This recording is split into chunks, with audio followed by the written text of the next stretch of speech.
So glad you're with us on Elevate Your Wealth. Brad Johansson, along with Mark Stimpson, Casey Elkins.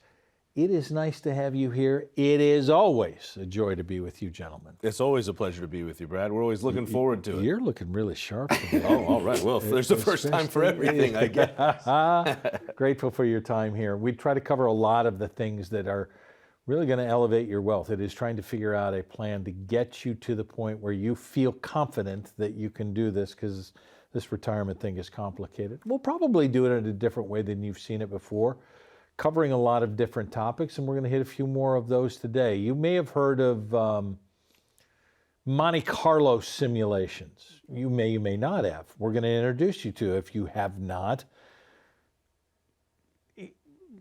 Should I say that the Monte Carlo simulations are predicting probability of how successful I'm going to be financially? Is that fair enough to say? Yeah, it's how successful you might be, the probability of the success you might have in your plan. So, they'll run 1,000 simulations based on age and the income that you have and the returns, and essentially kind of forecast out of 1,000 variations of the future of your plan, how many of those 1,000 are successful. And then you're placed into a percentile. So the 90th percentile, the 50th percentile, the higher the better.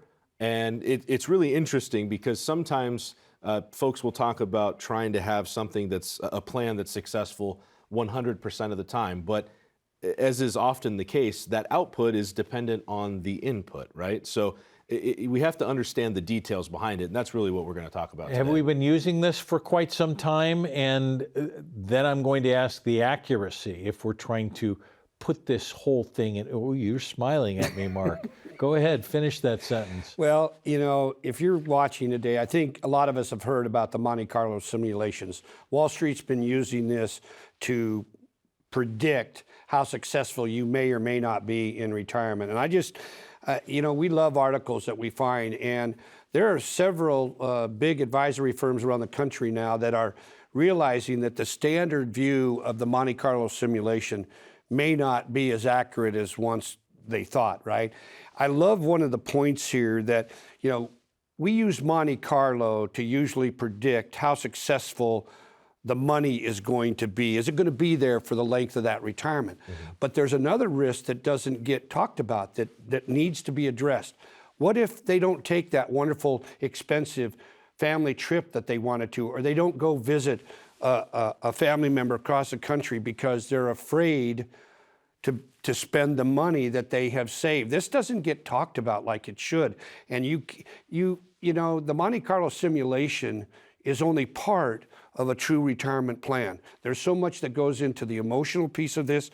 And so just trying to predict how long the money is going to last isn't what we in our office, we use, we want to use math, right, to show people if they're going to be successful. But it shouldn't be the only thing that gets looked at. And that's the problem if we put too much emphasis on the Monte Carlo simulation. Yeah, and it really has to do with the input, like we were talking about, right? So, for example, if we are looking for $100,000 a year worth of income, and the Monte Carlo simulator says that, well, that might only be a 80% chance of success. Okay. So what about that other 20%? That other 20% doesn't necessarily mean that you don't have any income. It just means you fall short of that $100,000 goal. But here's something to think about. If you have $60,000 of fixed expenses in your retirement, and that $40,000 is fund money, let's say, for retirement, if you fall short by $5,000, you get 95 instead of 100. Is that really a failure in retirement? And that's what we're really kind of questioning is, do we need a 100% chance of success when we've built into our budget fund money and those types of expenditures that are not necessary? So what we definitely want is a 100% chance of success. Well, that's what I'm saying. We're all chasing that, right? Yeah. Mm-hmm. So is there a danger in chasing that and trying to figure that out, or is that more a part of putting together a plan where we say we know we can hedge on this fun end rather than what we have to have? Yeah, and I'm glad you brought this up, because that's exactly what this article talked about. Let's say you have a 99% success rate when it comes to that. That's pretty Monte good. Carlo. That would be very good for a lot of us, right? I love the illustration. If you know, you liken Monte Carlo and that percentage. Let's use, even if it was 90%, right? There's still a 10% chance of a crash. How many would get on an airplane if you knew 10 out of 100 were going to crash, right? Not many of us would probably take that chance. They want 100%, right? But in this article, it was so good because let's say that 99% shows them that they still have significant assets left when they pass away. What did they give up to have that big list of assets still there? That's what we're talking about. It's using the money in the right way, but you don't want to live. Casey and I talk about a bare bones, retirement where we just pay the basic expenses. That Monte Carlo simulation looked great because now I got 99% chance of success. But what did you give up to have that? If you've got a bunch of assets left at the end, great. But could you have possibly lived a retirement where you did so many more things, say with our children or our relatives, or we helped maybe charities that we are passionate about? That's why this is so much more than just the math and being successful in that regard. And it's also personal, right? Because not everybody can deal with that type of unknown. There are folks that want that higher level of security, and they want to know that they're in that 90 percentile or 99% chance of success on their spending. Yeah. And that's what allows them to be comfortable in their retirement, right? There's some people that can handle a little bit more, a little different variant as far as the risk goes. And so that's something to consider that the Monte Carlo really doesn't take into consideration. That's something that comes out in a conversation when you're talking with your advisor about what type of risk are you comfortable with. And realistically, it's on the advisor to have that conversation to say, well, yes, it's an 80% chance of success, but you have $30,000 of fund money built into your plan. So is that really a failure if you don't get that full $30,000? You're ringing something, and I hope I'm paraphrasing it right. I think the Warren Buffett quote of, why are you chasing something you don't have for something you don't need, kind of thing. Exactly. In working through this plan, when you're adjusting to the plan, depending on the person that you're talking to, it's not just simulations of saying, hey, we've run this thing 1,000 times, looks pretty good. You're doing the math for each person on a different way to say, here's what you need. Here are the variables. I think this is the plan that we have in place that we can make this work. And this is going to have to be adjustable as we continue over 30 years. There's a great example here. Talks about a couple who they did the Monte Carlo simulation based on their assets, and they were at an 84 success rate based on those simulations that they did. But it didn't account for travel. So what they did is they put in $25,000 for travel into that budget. All of a sudden, the 84% number dropped all the way down to 66. So because of that, this couple, they freaked out a little bit, and they decided it wasn't worth the gamble. But the point was, even at 66%, they could have been very successful and still made it. But because of that number, they were reluctant to spend any of that money now. See, and that there has to be a balance here, and that's the hard part. If we just look at hard math sometimes and don't take into all these other factors that can affect this, you can live a much less, I call, successful retirement, where we could do some of the fun things that this is what all of us want. I don't know about you, Case, but in retirement, I don't want to just pay my bills. I want to be able to get out and enjoy my money. You don't want a pay cut. No, exactly. None of us really do. Yeah. Look, the idea is this is not a simulation. This is a run on the way that you want your retirement to go. So we're putting together a plan for you. It's a complimentary written financial plan. Now you have to do something. You have to make a phone call to say, I'd like this. I'd like some help from the experts who've done this. Well, not just Monte Carlo times, in real life, thousands of times. 844-342-7142. Let's put together that plan for you. And if you'd like that, we'll do a chat over the phone. If you'd like to do it in person, which is much more important because this is going to be a long-term relationship, let's put together an appointment for you. 844-342-7142. It's complimentary, and it leads you in a path to say, here's where I'm starting, here's where I'd like to go. 844-342-7142. I want to talk about something that's going to affect all of us, certainly many of us, and the odds are not in your favor on long-term care. We'll talk about that when we come back. Call 844-342-7142 for your written financial plan and inflation report. Inflation continues to hit all-time highs. Will your investments provide you the income you need in retirement? Are you losing purchasing power of your savings to inflation? Don't let runaway inflation erode your retirement dreams. Now is the time to act to be certain you have an income strategy that overcomes the effects of inflation. Call Mark Casey and their team at 844-342-7142 for your no-cost financial plan with inflation report. You might have the savings you need today to weather the storm, but how will inflation affect your nest egg 5, 10, 15 years from now? Discover the peace of mind you deserve. Call Casey, Mark, and the team at 844-342-7142 for your no-cost written financial plan with inflation report, or use the QR code to schedule your appointment today. You've got quite an extensive resume. Wow, so many years of management. Bet that was fun. So this job requires basic knowledge of the social media and video platforms, content creation, and SEO. How proficient are you in those areas? Going back to work after retiring is not ideal. Plan your retirement right. Call now for your own complimentary portfolio review and tax analysis.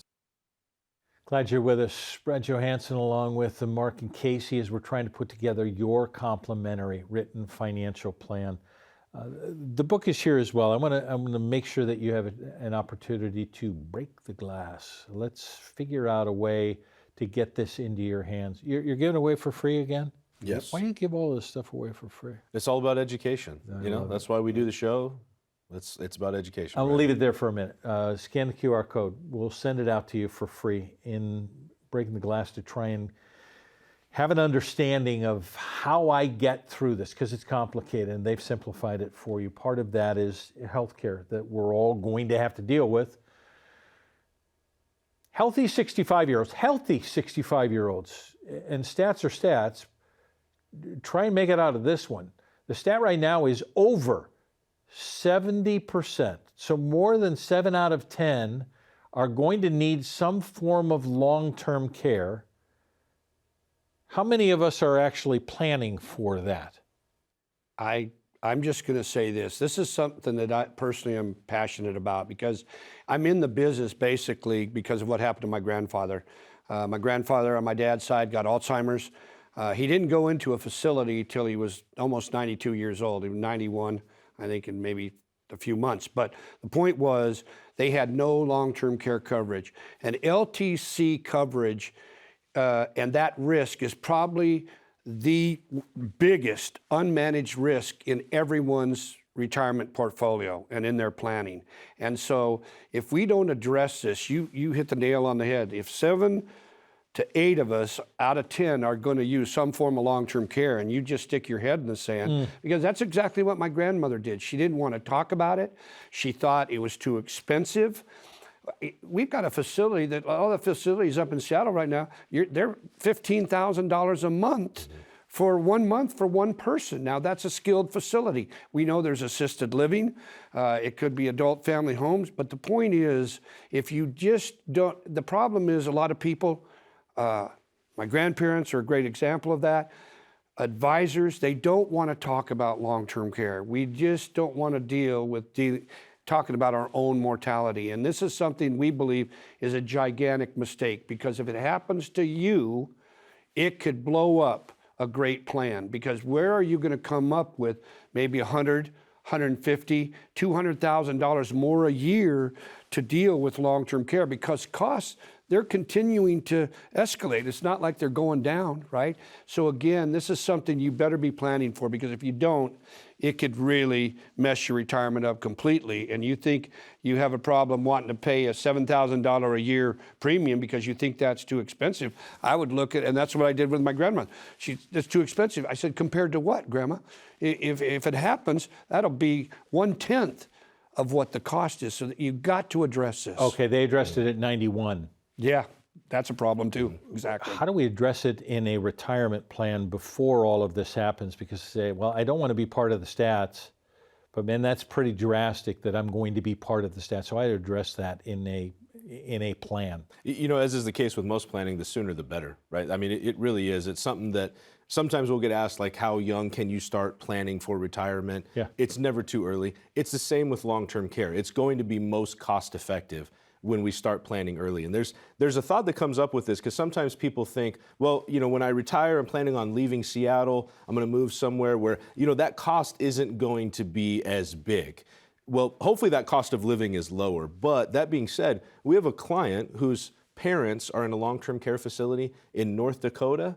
It's $14,000 a month, which is about what it costs in Seattle. Yeah. So just because you move somewhere with a lower cost of living doesn't mean that this is no longer a problem. And we talk about the widow's penalty, how when one spouse passes away, that can leave the other in a really bad spot because they lose a Social Security, taxes go up, that kind of thing. There's also a caregiver's penalty when it comes to long-term care, because now that person's in a facility, and let's say you've got $150,000 a year worth of income coming into the household. If that person goes into a facility that costs $100,000 a year, that leaves the other one with $50,000 to still live the entire rest of their lives on for that year. Those expenses don't just disappear. The mortgage doesn't go away, the cars don't go away, food. So it's not like that person now is able to live on less. So what we have to do is we have to create more income in the plan. And when you're trying to do that later on in retirement, that is a big tax problem, or a big taxing problem, I should say, on the plan. It's something that has to be accounted for up front. And I want to piggyback what you said, Brad, because the other issue about waiting, like if you're in your 90s, here's the problem for you that are watching. Once your health, or you develop a problem, let's say if you end up with, even if a baby stroke happens, you end up with mobility problems, any type of dementia, senility, you're going to be out. You can think, I want to get this right now. But once those issues, health issues happen, you're going to become uninsurable. So you won't have to worry about talking about this. That's the other main reason you've got to talk about this and think about doing something about it when your health is going to allow it. Because once the health goes south on us, you're not going to be able to do it, even if you want to. We've kind of talked about it, taking advantage of things the way they are right now. And when I think about life insurance products that deal with some of this long-term care stuff, we may even be in the best environment that we are right now. And I know we've got to go to break, but I want to talk about this a little bit to the point of activities of daily living, which then put us into long-term care situations where we are saying, you know what, I know I need an income. Can I have something else that piggybacks on that, or is a Swiss Army knife for me that can do multiple things if I'm one of the statistics in long-term care?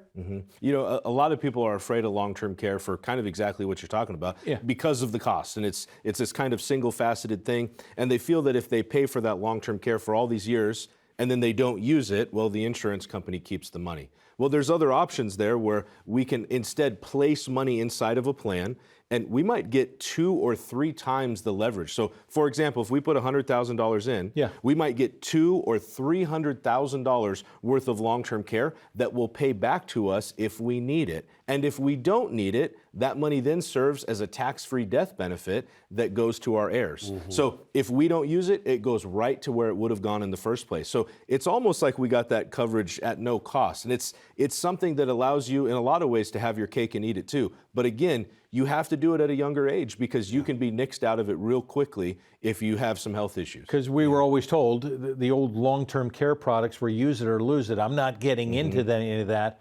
And if you haven't investigated, it's so much better than it is right now. The tools in the toolbox are there for the people who know how to use them.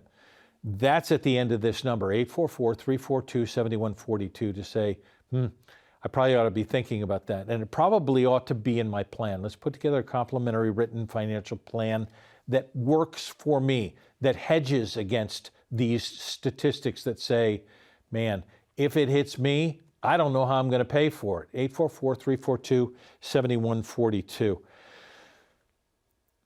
We have so many risks that we have to address. The one that you can avoid is waiting until something happens. Make the call right now. We have so much more to talk about. I think you're going to want to hear this when we come back. Call 844-342-7142 for your own complimentary written financial plan with Risk Report. Why take unnecessary risk when you don't have to? At 65 years old, would you drive to the grocery store at 100 miles an hour if 40 miles an hour would get you there safely? When nearing retirement, are you still driving your investment accounts like you're in your 30s or 40s? Have you changed your investment elections since you first chose them in your retirement accounts at work? Call Casey, Mark, and the team at 844-342-7142 for your own investment risk report and written financial plan. Do you know exactly how much risk you're taking in your investment accounts? Now that you've accumulated a nest egg for retirement, you want to be certain the risk you're taking in those investments matches your goals and objectives. Call Mark, Casey, and their team at 844-342-7142 for your own complimentary risk report and written financial plan, or use the QR code below to begin scheduling your appointment. You may not have time to recover from taking too much risk. So glad you're with us. Elevate your wealth it's not just a term. The idea is, how do we get you how do you get higher education on my financial? And this is part of what this program is about. And getting your retirement plan, a complimentary written financial plan is part of that as well, because you don't know what you don't know. Understanding all of this, I'm going to start with something that's very interesting. Once we get over 40, I remember very distinctly, guys, it was age 33 for me. I could no longer eat whatever I wanted to do. And it was a big memory for me. I go, oh, okay, something's happening. This talks about being over 40. There's a bigger risk than weight gain within this. We're talking financial. What does this mean? All I'm going to say is, if you're watching, this is a segment that I know I'm excited about, because I tend, and Brad will verify this, Casey will too, I tend to overeat. And, and so what this article is talking about is, if we don't really start to think, like I said, we're talking about 40, you need to start thinking about how you're doing with your health. Are you staying active? What about mental health? I love a couple of the points here. It says, how does staying physically capable protect a retirement plan from big care costs later? Well, if you take care of yourself, you may be a lot better off longer and be able to put off what we were just talking about, long-term care costs, because we did a much better job taking care of our physical and mental health. And I just think this doesn't get talked about very much. But how important is this? Let's say we have $2 million that we've saved up. But if our health goes down the drain, how's that $2 million going to work out for us? What are we going to do with it, right? So again, taking care of ourselves physically can add so much more joy, longevity, happiness to our life. It isn't just about the money. And that's what I think is so important. We want to talk with our clients. And if your advisor isn't talking to you about this, you might want to think about just talk to somebody, get a second opinion, because your health probably matters way more than how much money you have. You know, I've said it on the show before, and we actually say it a lot around the office, but I think that the financial world has done the retiree a big disservice by making every conversation about only the dollars. It's only ever about average return. It's only about don't sell it, hang on to it, try to spend as little as you can, those kinds of things. And we look at it so differently, because this is really about quality of life in retirement. And when you receive that income is so important. And this article makes a couple really strong points. It says that physical readiness matters as much as financial readiness. And that's absolutely the case. We talk about retiring to something so that you keep your mind active, you find that sense of fulfillment. But it's also about the physical piece. In your 30s, you can start to lose up to 1% a year of muscle mass. That's in your 30s, right? So if you got 40, 50 years ahead of you beyond that, that's a lot of muscle mass that you can lose over that time. And that muscle mass is what keeps you independent, so that you don't have to deal, hopefully, with long-term care. It's what keeps you mobile. It's what keeps you active. And so we have to be taking care of ourselves physically as well as financially to be ready for that retirement, and to make sure that that retirement is exactly what we want it to be. The last thing we want is for somebody to get to retirement, to have that beautiful trip planned to Europe, and then not be able to take it because they can't do all the walking that's associated with that kind of trip, or they don't feel up to the travel. That would be a devastating thing for somebody to have to deal with. So there's so much more than just the finance. And as Mark has said before, it's really about having that conversation, making sure that you understand what the future holds for you. Yeah, and you guys know this about me. I'm coming back from tearing my quad off my knee, almost a year out on that, and just getting my leg back. PTSD on walking. Didn't do anything, just took a wrong step, and here's what happens. It's the what if that you go, am I ever going to get this back? Right. To that point of, if you have your health, you have everything. We're in that generation now where mental health is more significant than ever before because of what we're bombarded by in social media, so on and so forth. In creating that health for all of this, this becomes a plan where it's behavioral finance as well. Yes. How do we deal with how you're feeling and how your health is, and are we going to manage that for the long term? I just think that's such an important point, because if we spend time on prevention and staying a little better physically, maybe we could, walking, it's amazing what if we walk on a regular basis, how that can help us. That doesn't take a lot of, you don't need any machines. You don't need, that's going to help us with cardio. So walking can be a simple thing that can really help. But people, we need to spend more time on prevention. And if we do that, it's going to save us, could be huge sums of money down the road, because I wish I could remember the old saying about a pound of prevention. Maybe you can remember, Brad, but it can save us big time if we take An care ounce on of the prevention's worth a pound of cure. That's it. There you go. Thank you. Here's your ounce of prevention right now. Pick up the phone, 844-342-7142. It is doing something about it right now, which is moving forward just to get an understanding of where you need to be. Let's put together a complimentary written financial plan. You ready for an appointment? Make the call right now. Try and find out where you are, where you need to be, and we can take you to elevate your wealth. We're grateful for your time here. It's always important that you do that. We can't wait to see you in the office and put this together for you. It's what we do every day. Thanks for being with us. Right back here next time.